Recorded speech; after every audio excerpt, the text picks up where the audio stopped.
get ready before life happens. The podcast helping you navigate life's what ifs.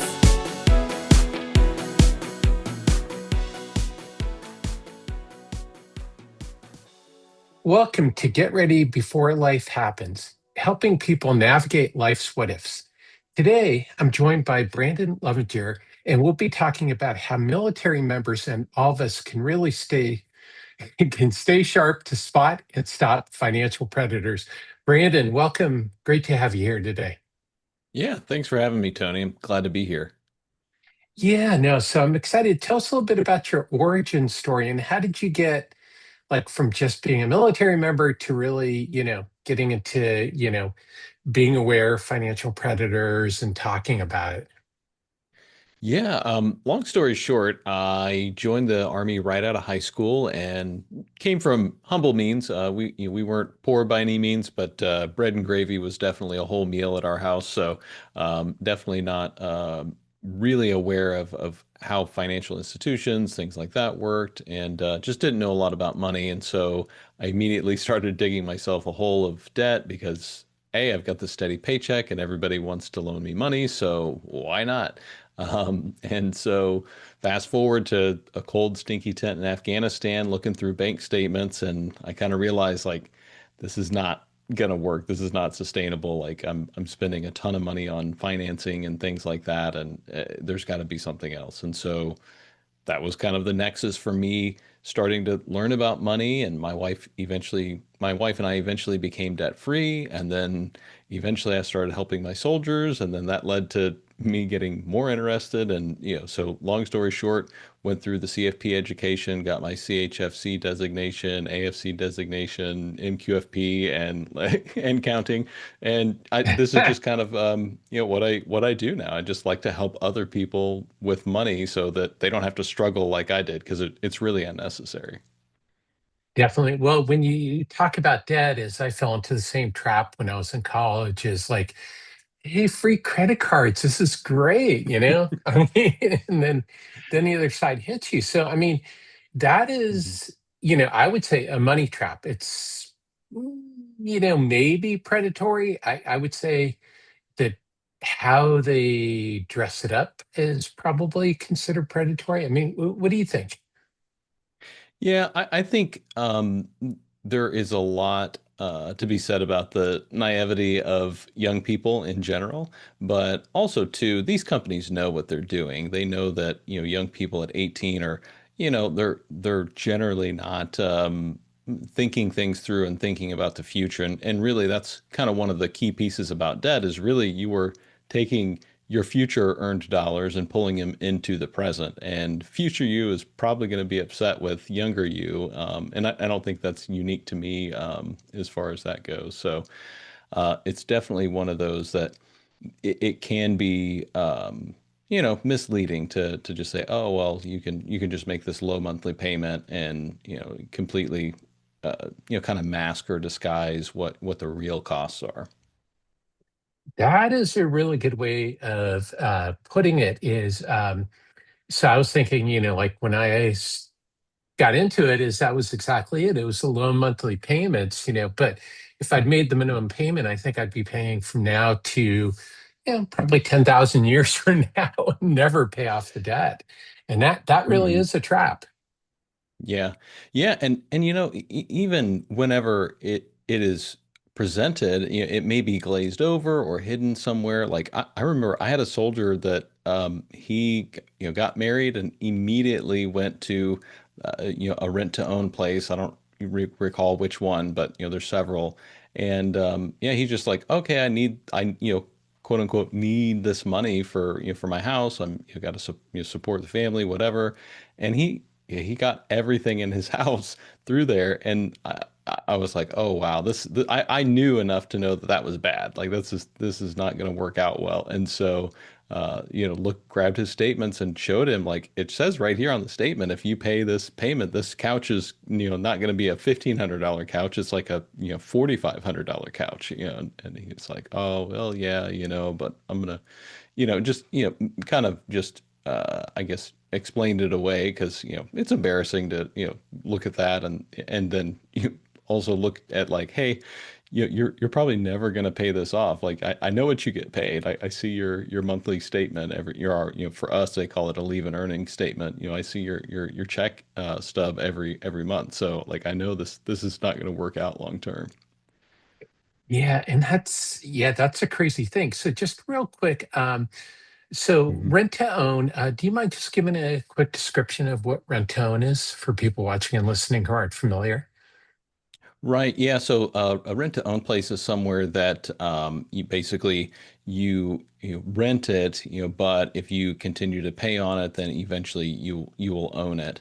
And so, but there's these are one of those where there's tons of gotchas in the contracts, and there's deductions for use or damage or different things like that. So for the most part, you're pretty much financing these things through through these places. So and the interest rates are generally pretty high. I couldn't speak intelligently on what they are currently, but I know like last time that I looked at one, it's like 20, 30+% for some of these. Wow, that's incredible. And I think that's one of the things that, I'm trying to help people with in the money world is starting to understand these things is that it's all about asking questions Hmm. because I mean, there's no way, I mean, I'm not even familiar with how rent to own works, and there's like it's just dizzying all the different permutations of debt that's out there that if you don't know the right questions to ask, you don't even know where to get. I mean, do you find that because service members, I would imagine, generally tend to be younger? Yeah, yeah, the majority of people that join the military are in like that 18 to 24 year range. And just from my experience as a recruiter, most people enlisting are, they're not coming from a place of abundance, just like me. I mean, not that, they're all poor or anything like that. There's people that join from all different demographics and economic backgrounds, but the majority of people that are, that enlisted whenever I was a recruiter was pretty much, lower income or, people that are not college bound or don't have money to pay for college, things like that. So, Yeah, and I think that's important for people to recognize. And thank you for your service, of course. But I think mhm, one thing that the military does provide, at least from I was not a military member, is that it does mhm, provide a road to opportunity in some ways, right? mhm. Oh yeah, yeah, absolutely, and that's one of the things that I really have grown to really appreciate about the military is you can if you meet the qualifications, it doesn't matter where you came from as far as like economic, religious, any kind of background, you can use all the benefits that you have to really leapfrog yourself into maybe not I'm not going to say like it's a get rich quick scheme or anything like that. You definitely earn it, but for me, I mean, I've definitely been able to kind of push myself into a higher economic status than what I started out.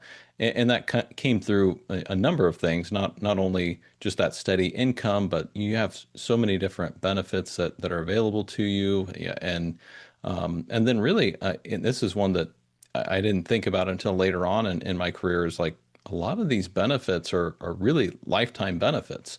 Veterans discounts, and depending on if you have any injuries or anything like that, you may have medical care through the VA for forever, for as long as you live, and so these benefits are really valuable, especially like GI Bill benefits, like and that's another one that's now with the the latest upgrades to that, I guess you call them that. That's you have the Forever GI Bill now, so you can actually use that benefit is you have the ability to use that benefit is at any point in time. And like for me, I even transferred that benefit to my son because I used my tuition assistance and got my degrees that way. So there's tons and tons of benefits, and really there's like I was talking to somebody the other day, and it's like you could spend a lifetime trying to catalog and utilize all these benefits and never be able to do it. There's just so much out there. That's incredible. And of course, it does come with a price. Um, as well. So, I mean, it's like everything. There is a pros and con, but I live in Alameda, which is home to Coast Guard Island, so I know a Hmm. lot of coasties, and Okay. and a lot of them, they've received advanced training, and like you said, is there's been all kinds of benefits to them. With I don't know, growing up through the Coast Guard. I don't know if that's quite the right way to phrase it, Hmm. but coming up through the Coast Guard is that they learned some very valuable skills that they were able to use in other aspects. Hmm. Yeah, yeah, absolutely. And I think just at a minimum, it gives you perspective and really gives you appreciation for, like the just everything we have. I mean, I've definitely become more appreciative of being an American and living where we are and having the freedom to do, all kinds of things that, you really can't do a lot of other places. So, Yeah. Yeah. Well, some of the things we have the freedom to do, we probably can't discuss on this podcast. It's not that kind of podcast. So we'll leave it there. But I think, what you do bring up, and you mentioned this with a place of abundance, is that sometimes we forget how lucky we are to have certain things. I've had guests from around the world on this podcast, and in other countries is things that we take for granted: indoor plumbing, hmm. having a meal, uh, 3 times a day, and all these things is, that we may think, and this is where it gets all relative for me with the financial journey, that that you need XYZ to be financially successful, but that in the long run, really, if we're able to take care of our family, take care of our needs, have a car, have a roof over our heads, have a hot shower, we're doing pretty good across the world. And I think that's Hmm. something for people to understand: is what is your definition of financial success? Yeah. Yeah, no, I mean, I think that's very relevant, and that's something too that you can take for granted in the military as well. Is like you just, hey, I've always had housing provided for, I've always had food provided, I've always had medical care, and some people struggle with that when they get out of like, oh, I've got to actually like shop for healthcare now. I've got to do some of these kinds of things that you really take for granted whenever you're in it. I don't get a housing stipend anymore. Like it's all different now. So.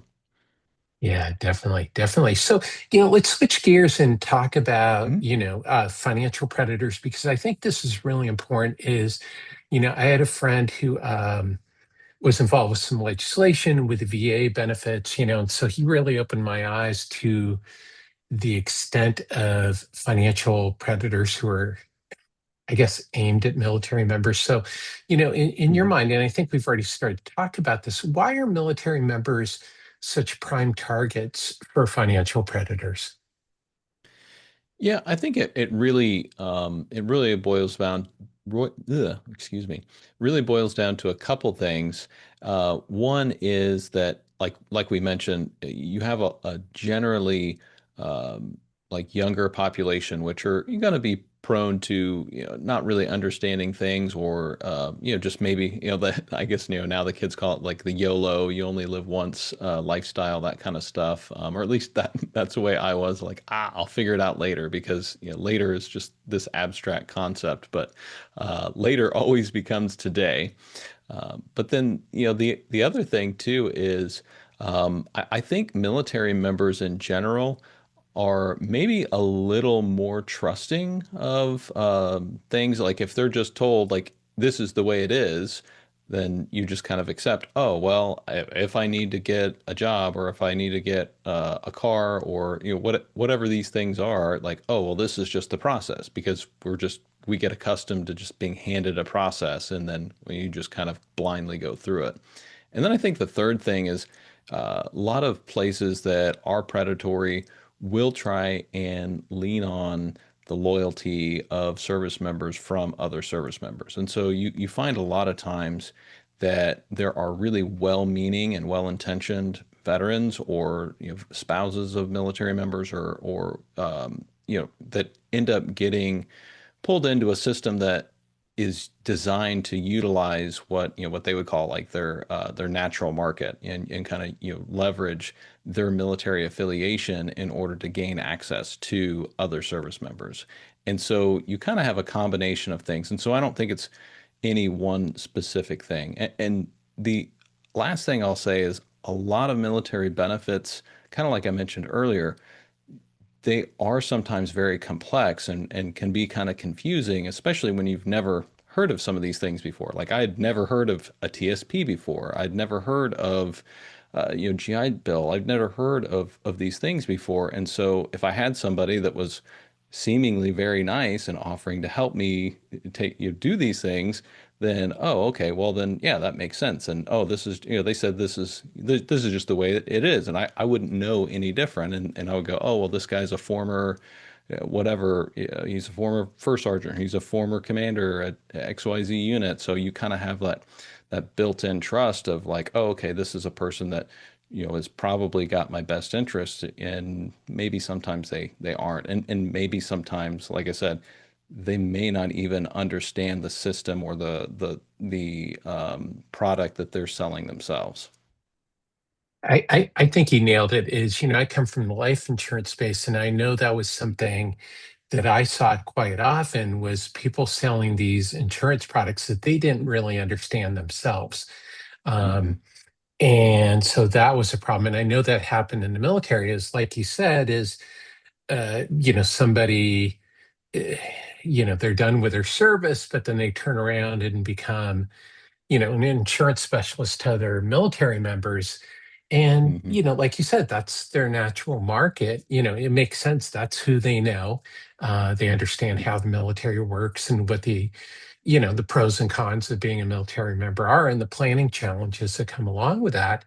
And so it's an easy thing to segue into. And, what that saying is a little knowledge can be really dangerous, and I think Hmm. that Yeah. happens sometimes. And so maybe, because that's the next question about strategies service members and civilians can use to protect themselves. But I think the first part of that is just to not assume that because somebody was a former military member that they necessarily are the best for financial advice. I mean, does that make sense? Yeah, absolutely. And, I think yeah, it's tough, and it kind of stinks to say, like, hey, take pause. And if you're doing business with this person just because they're a veteran or just because they said, hey, I'm a former X, Y, and Z, um, and that really comes with any industry. I mean, I've seen people do this with, hey, I'm a former insert any company employee here, and I really know how to help you. So it's not unique, necessarily to military, but if if you would do business with them if they were not a veteran, or if they did not have that position, then okay, then that's maybe the first check. But I kind of like to think of what I call the pocket test, and then also I say convert everything to dollars. And so like the pocket test, like this is kind of helps uncover um, where your money's going, and then also underlying incentives for where what they're giving you or what they're trying to provide you. And so really, like in the simplest form, what I'm talking about is if I can understand how my money makes it from my pocket into whatever product or service, and then into this other person's pocket that's trying to sell it to me, then okay, that will help me discover a whole lot more about whether this is something that's actually good for me or not. And a great example of this, like in practice, is I was approached by one of these people that we're talking about. They came into my recruiting station like, "Hey, I'm a reserve officer with whatever unit, and hey, I just really want I really love helping military members with their money and da da da da da." And so I was like, "Oh, well, cool. Well, my wife and I just became debt free." I was really excited about this personal goal, and now looking back, it's like, oh, okay, yeah, his ears were really ringing then. And so he took me out to breakfast and bought me breakfast and then talked. And I was like, oh, wow, okay, this is a really nice guy. And and then he was explaining and all this. Basically, the shtick was, don't invest in your TSP, invest in, our company, and oh yeah, you're probably underinsured, da da da da da, so on and so forth. And the only reason why I didn't sign up with them and start putting my money with them and all that was a simple question of, well, hey, so you say all this is free to me, how do you actually get paid? Because I know you're not doing this for free. Like you can't. Like you have a family, like all that kind of stuff. And so then that's when the dance, started. Like he either couldn't or wouldn't explain to me exactly how he got paid. He kind of hemmed and hawed and said, well, sometimes some products that I, may recommend, I might get a little bit of a little bit of money from that or whatever. He specifically never said commission. I do remember that, but that's what really what it was. Everything that he did was on commission, which is probably why he was such a great salesman. And uh, and yeah, and so I talked to my wife and all that, and she's like, let's not. My wife's intuition is much better than mine because I was still pretty young at this point in time. I was probably only 26, 24, 25. I don't know, somewhere around there. I was still pretty young. And so yeah, so long story short, now what I know is that I would have been in class A loaded mutual funds and I would have been sold very expensive life insurance that I would not have needed or understood. Yeah, and that's a whole nother conversation we can talk about with life insurance. But yeah, most service members don't even understand the life insurance benefits that they already have. Yeah, life insurance is so tough, as you know, that's my subject matter Hmm. expertise area. And I have been trying to warn people for decades now to be careful of life insurance policies that they're Hmm. purchasing. Like you mentioned, is they're expensive, they don't provide the value, high commissions, all the different things. And I've had a Hmm. very tough time breaking through, getting people to talk about it. I don't know if it's because life insurance is sort of boring on its surface, but as you point out, it's incredibly complex. So Hmm. I don't know. I mean, any ideas on how to get the message out to get people to focus on boring products? Yeah, I think it's just going to take a lot more conversation. And unfortunately, I think it'll probably take some more high profile folks to, bring some lawsuits and things like that. Some bad things are going to are going to have to happen to important people, for lack of a better term, but high profile people, we'll say that. Bad things will have to happen to high profile people in order to bring some of these things to light. But there are other organizations that are really trying to at least provide alternatives and try and educate and things like that. And so that's why like I really have tried to be involved with the MQFP program and all that. So that's kind of one of those efforts. But there's a lot of great places out there that try and help consumers like look at things. And even the Consumer Financial Protection Bureau has done a ton of work into providing educational opportunities, things like that. There's things like the Military Lending Act. Like there's a lot of good starts, but it's not perfect. And whenever the financial incentives are there, it's just going to be there's just always going to be something like that. There's always going to be people that are going to try and take advantage of somebody else. But I think just staying informed and staying educated is definitely something that's really important. I mean, just listening to your podcast. I mean, that's anybody that's listening now. I mean, that you're already ahead of probably the majority of people out there that aren't educating themselves. But Definitely, definitely. Well, and that's just it, is it's staying educated, learning new things. I want to give a shout out to the Consumer Financial Protection Bureau for everybody watching and listening. I'll put a link in the show notes, but there's a ton of great resources on their website, for everything from borrowing to picking a savings account to, I mean, a whole wide range of things. And now you mentioned the MQFP. What is that? mhm. Yeah, that's the Military Qualified Financial Planner designation, and Okay. basically it kind of denotes one that they're fee only or fiduciary. and that they have some kind of military education or military experience and have some baseline credentials. So CFP, CHFC, AFC, or attorneys, CPAs, EAs, I think also can hold the designation. So Oh, kind that's of like cool. try and like a buoy, to guide you toward like who the people who, really wanted to help are. So. Definitely. And that's like with anything is to, I always recommend to people is to find somebody who has, some background, has a little bit of qualification, like you're talking about. It's like if you were to take your car in, are you just going to go to some guy on the side of the road who says he can fix your car? Or are you going to Hmm. go to a certified mechanic who is trained in whatever? I don't know mechanics that well, so I don't know the Right. certifications, but Yeah. they have certifications and reviews and things like that. But yet with our financial services is we oftentimes turn to our family or friends or somebody, like you said, from your Hmm. unit. In this case, I've seen it, with somebody, in a company, who's talking about a financial service product, and we don't think twice about buying something from them, where we Hmm. wouldn't do it Yeah. with any other field or product. Right.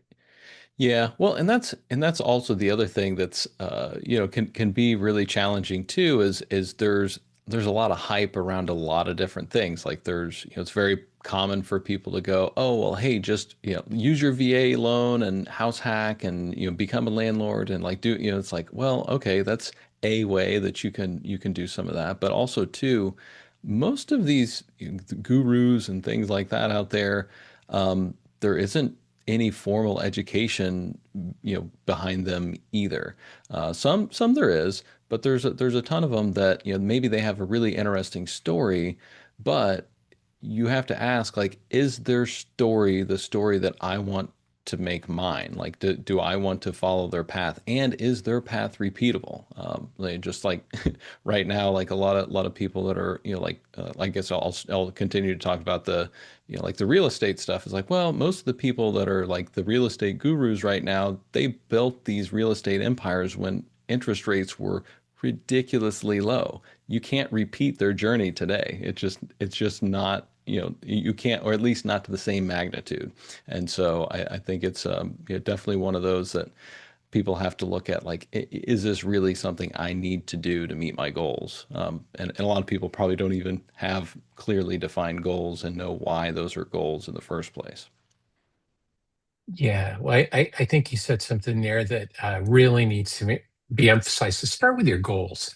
Where are you Hmm. trying to go? Instead of looking at the product first, going, "Oh boy, should I do this real estate project?" Is like, okay, is this even going to meet my goals? That should be the Hmm. question. And even before Yeah. that is like, okay, well, how do I feel about these things? Yeah. Instead of just jumping into real estate. And then, as you point out, is like, what's the full story? Hmm. Is the full story that they got tips from somebody, that they got into some good real estate deal? Like you said, is did they buy at a lower interest rate? I mean, there's Hmm. all kinds of factors that could go. Um, Yeah. so, let's just talk, to kind of start to close out is what is one action that listeners can take to guard against financial predators? I think the number one thing is just to ask questions and make sure you're understanding everything that you are investing in and products that you're purchasing, and really take pause if somebody found you and tried to sell you something. It doesn't necessarily mean that it's bad, but you have to ask that question of, what's the incentive here for them? What's the benefit to me? If they hadn't reached out to me, would I be looking for, X, Y, and Z? Because that's a big, sales tactic is, hey, you don't know about this problem that you have that you probably may or may not really have that is maybe not a huge problem, but I'm going to make you feel like it's a huge problem and then make you feel like I'm the only solution to your problem and then sell you, product or service. And so you really have to do that. But also, like military in general, like understand your benefits. Just start researching your benefits, and this would apply to everybody else too. Like just understand like what you have and what's there. So so yeah, so I think asking good questions, and then like I said, just being educated on some of the scams and things like that are out there, because there are a whole lot of them. And this is, I talked with Kathy Stokes from AARP about this, and she mentioned like veterans specifically are targeted because we have a steady paycheck, we have these different benefits, um, and there's a lot of things like there's companies, like entire companies built around, hey, have us help you access your benefits, and you should never, like military members and veterans, like you never have to pay to access your VA benefits, or or anything like that. Like that's just not a thing. Like they're not there's not a fee for service for your veterans benefits. So that should for sure be a really big red flag. That's awesome. That's great advice. And that gets back to, what I was mentioning earlier, the uh, thing that my friend was involved with the VA's scams, something, Mm-hmm. it was complex, so I can't really break it down, unfortunately, for Right. people watching and listening. But yeah, Hmm. is know these things like you're talking about. And for people watching and listening, is you can check out my episode that will have been released a couple episodes before this one, the 7 Habits of Highly Effective Scammers, where we get into Mm. those things like you talk about, the isolation. I'm the only one who can solve your problem. Is the pressure to do something that you Mhm. didn't even know you had that problem. Is scammers are very good at what they do. And so, your best protection is by asking questions and being curious and sticking to what you need to accomplish, rather than, like you said, is what the scammer's trying to get you interested in. Yeah. Yeah, absolutely. So, yeah, and have some spidey senses too about like, hey, are they leveraging a connection that, that shouldn't be leveraged in this way? Yeah, that's awesome advice. So, to close out, I have what's called the Get Ready Hot Take Trio, and these are three quick questions I ask all my guests. The first one is, what money myth are you trying to break? That I like that question. I think probably the biggest money myth I trying to break is that things have to be complicated.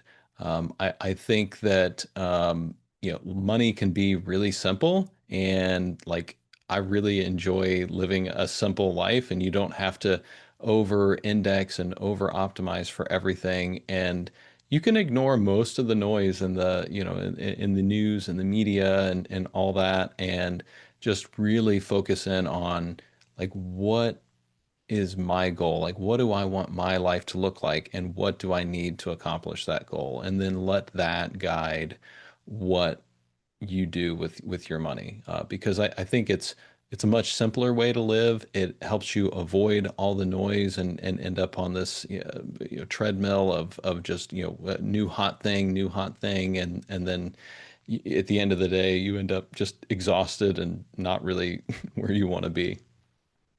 Yeah, it's funny. It reminds me of when I used to play basketball. That's what one of the coaches said is, just focus on your own game. You know, Hmm. do what you're supposed to do. Do your job. Do your, follow your Hmm. game, and don't worry about, what the other players are doing. And I think that's a pretty Yeah. similar analogy. Yeah. Yeah. No, yeah. And even to take that one further, like the best basketball players on earth master the fundamentals on a consistent basis. Like they almost universally tell you, like, no, you doing the basics extremely well forever and continually honing that. Like that's, and I think that's really true in the finances as well. If you can master, cash flow and making sure that you've got, more saving and investing, than what you've got, coming in, or going out, then you're really gonna, do that. And whenever I build financial plans for people, those are the people that end up being millionaires, is the ones that just did the right thing consistently, and saved and invest consistently for 20, 30, 40 years, and they end up being in a fantastic financial position and not being miserable on the way there either. Yeah, and it can be hard to do that. But as you point out, with the best basketball players, it is about the fundamentals. I'm in the Bay Area, so gotten to see a Mhm. lot of Steph Curry. But when they talk about him, and he's the first guy into practice, one of the last guys to leave, and just for people who are basketball fans, just check out some of the videos of Steph Curry training when he's just shooting around the court. Is the amount of shots that he takes in practice. It's not, Mhm. he's got an incredible talent, but he's also worked really hard to bring out the best of his talent. So yeah, is you got to work hard at these things, but if you do it over and over, you can hone your craft and become much better. You're probably not going to become Steph Curry, but you can do pretty well. So, Yeah. Yep. um, Yeah. Yeah. Yeah. There's a lot of NBA players that nobody knows their names, but you know what? They're still making a lot of money and having a great time doing it. well, yeah, and we don't want to talk. That's something I talked about with my son is because you do have a lot of kids playing youth sports, and I think this is Hmm. important for parents who are spending thousands of dollars a year for your kids to do youth sports, to think about the odds of your kid actually making Hmm. professional sports, because that's somewhere you might be able to save a lot of money, is I know those travel teams. Yeah. Yeah. Yeah. Well, and some of that too is, it becomes a point of like, is this really the kid doing this, or is this, the kid doing what they think they're supposed to be doing because the parent's excited about it or the parent has a dream attached to it. And I saw that a lot. I got to, I loved being a recruiter. And so, you get to see these stories and hear these kids, and some of them really do go on to college and all that. But the ones that put all their eggs in that basket and didn't make it on a college team, they suddenly find themselves like looking for identity. And yeah, I mean, it's kind of sad actually, but anyway. Yeah, sorry, that's a digression for everybody watching and listening, but it is something to think about, with youth sports, because youth sports have gotten to be very expensive. Mhm. I don't know about you, Brandon, but when I was a kid, there weren't youth sports. I mean, you just went out and played with your Mhm. friends, you know? Yep. Yeah. Yeah. Pretty much. Yeah. Through the school, or I think we had like Legion Ball or something like that for baseball, and there might have been like a 3-on-3 tournament here and there, but yeah, it wasn't the industry that it is now. So. Yeah, and those tournaments were free, or, like 10 Mhm. bucks to enter, I mean, it was cheap. Yeah. But anyway, Yeah. let's get to the next question is Yeah. let's get out the time machine for a minute. What would you Mhm. tell your younger self if you could go back in time knowing what you know now about money? Yeah, I think I would just say simply stay away from debt. You don't understand how it works or what it's going to do to your future. And two, start investing as soon as you can because you can't afford not to. That's fantastic advice. And that's something that people watching and listening to the show have heard from pretty much every guest, that you can't start Mhm. investing too early. So to wrap up, what is your number one tip for changing the way we think about money? I think the number one tip for for changing how we think about money is really just to understand uh, what the purpose of money is and what it really, serves in your life. And really, I see money as just a medium of exchanging, our life energy for other things. And this is, also, one of those where, um, you got to look at the things that are guaranteed to happen and the things that you hope will happen, and make plans based on what you can guarantee. Because that's one of those that I think I have an article, on it, but I have a concept called debt is definite and gains aren't guaranteed. And sometimes we can get wrapped up in, oh, well, if I do X, then this will, could happen or whatnot. But whenever we enter into contracts, you're legally obligated to fulfill that contract. And so I think that's one thing that's helped me kind of shape how I think about it, of like, oh, well, this isn't just some abstract thing like that. Like I'm legally obligated to pay this back. Like I'm entering into a contract every time I swipe this card. That is great advice because I think that's something that we lose track of, especially in this, mostly cashless society. Is one Mhm. thing when you have to hand over dollar bills for something, but it's another thing when all you have to do is tap your card. Like we went to a farmer's market yesterday, and I don't want to think about Mhm. probably how much we spent. A few vendors here. You're buying a little bread here. Some, meat here Yeah. and other things, and then all of a sudden, it's like you've tapped your credit card quite a few times in a very short period of time. So Yeah. Yeah. Well, yeah. And then now you've got the creep of everything needs a tip now, apparently. So yeah. So, and I'm the worst about that. Like my wife always gets on to me because, and this is, I guess instructive of me and how I, how I got into trouble in the first place is like, oh, well, yeah, tap the button, tap the middle, and sign the thing and go. And she's like, why did you tip for that? And I was like, well, I don't know. There's a button there. So, well, and I think this is really important because there's a psychology there too, where somebody's looking at you, and for me, hmm it's very hard not to tip when somebody's looking at me, hmm and and I think that makes it very hard for us because we're all spending 10 or 15% more for hmm services, is because now, and it's not the cashier who's decided to put in a tip button for everything, it's the hmm businesses, and then you feel bad, and it's like, well, is this money going to go to the person who helped me out, or do I need to do it because they're looking at me, or so hmm those things are hard. Yep. Yeah, absolutely. Yeah. And that's one that, yeah, I sometimes like, and this is usually like if I've got more time, and I guess, yeah, there's a whole book written about the scarcity. I don't know if you've read it or not, but he talks a lot about like just that, that time factor of like if you're pressed for time or you have some other immediate thing or, some other emotional, thing that's pressing on you, you tend to make less optimal decisions about money because you just, we just don't make good decisions like in the heat of the moment unless we've predetermined how we're going to make that decision. Yeah, and that's something, for any situation, is I would recommend to people prep. Like if you're going to go hmm and buy, well, buying a car is not a pleasant experience in the first place, but that requires a lot of prep before you go do it. hmm Because as you said, is time pressure leads to suboptimal decision making. In fact, I'm making a note of that while we talk because I want to make sure that gets into the show notes. So, Brandon, where can listeners learn more about you, your work with enlisted money, and all the resources you've created for service members? Yeah, the number one place to find me is enlistedmoney.com. The other place that I'm putting out the most content right now is on my YouTube channel. But yeah, if you go to the website, you'll find links to all my other stuff, so you can consume my content in whatever medium is best for you. Fantastic. And for everybody watching and listening, if you have access to the show notes, all these links will be in the show notes so you can go there. Brandon, thanks for joining us on the Get Ready Before Life Happens podcast. Yeah, I really appreciate you having me.